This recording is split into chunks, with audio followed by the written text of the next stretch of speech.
چند سالی که رو ویلچرید؟ حدوداً 10-11 سال. انشالله که به حق آقا ابوالفضل شفا پیدا کنی. دوست داشتی تو آینده‌تون چیکاره بشی؟ خواننده معروف. خواننده معروف. مثل اینکه شما 3-4 تا برنامه خوبم دعوتتون کردن. آره ولی خب حالا من نمیخوام بگم، خیلیاشون وعده‌های الکی دادن. وعده‌های الکی دادن.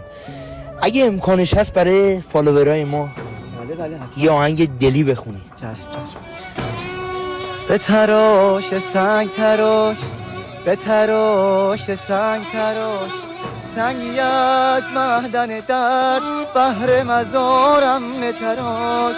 روی سنگ قبر من عکسی از چهره زیب بای نگارم نتراش. بنویس ای سنگ تراش، عاقبت شدم فداش.